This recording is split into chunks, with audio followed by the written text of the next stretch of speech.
I love The Red Badge of Courage. Yeah, the book is really interesting, but I wonder how the Civil War started, like in the book. Well, why don't we go find that out? This book can tell us all we need to know about the causes of the Civil War. The four main causes are community, justice, conflict, and economy. Even though, in my opinion, I think conflict is the main reason. Why is that so? Well, I'll tell you. Conflict had to do with many things in the Civil War, including different economies, which had to do with things like industry, labor forces, and taxes.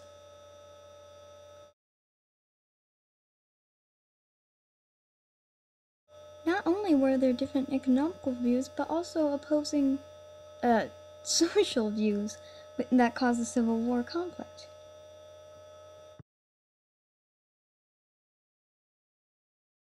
Slavery was also a very big part of the Civil War. It caused conflict like whether the state should be free of slavery or have slavery. Conflict was also a big part of abolitionists in the Civil War, which were fighting for slavery rights. That's really interesting. Is there anything more about the Civil War? The cotton mill was also a big part of the Civil War.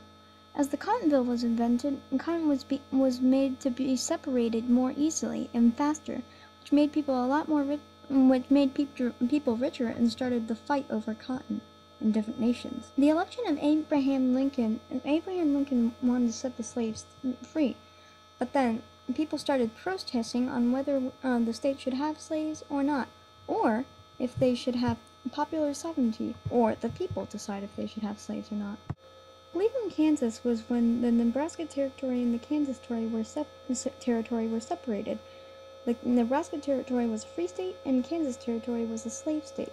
There was a lot of controversy over this because other people wanted to join either the free state or the slave state, and they had slaves that were going to each other's state. Other topics include the election of Lincoln in 1860. The election of Lincoln, which I already said, is a very big part. The Emancipation Proclamation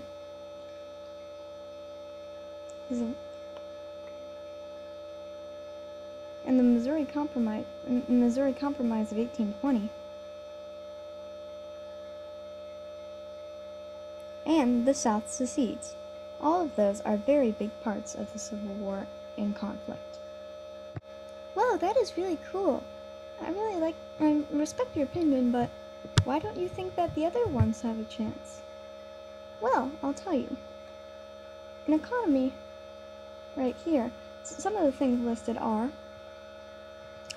economic differences, King Cotton, and slavery, which weren't really that many things compared to conflict, and were already covered by it, which is why economy isn't really the best choice for it.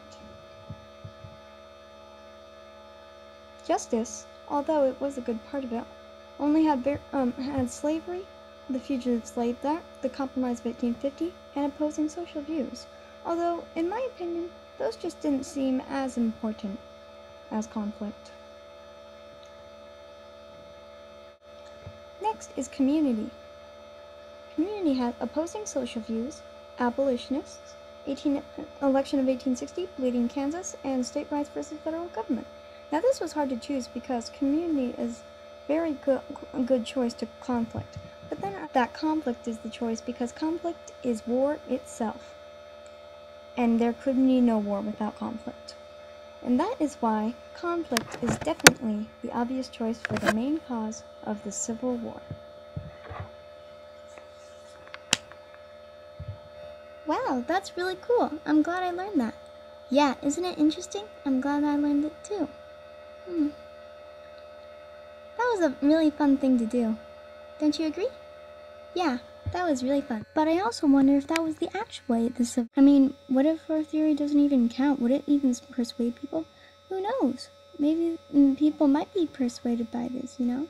I'm quite sure that conflict is it. Citations. Thanks for watching.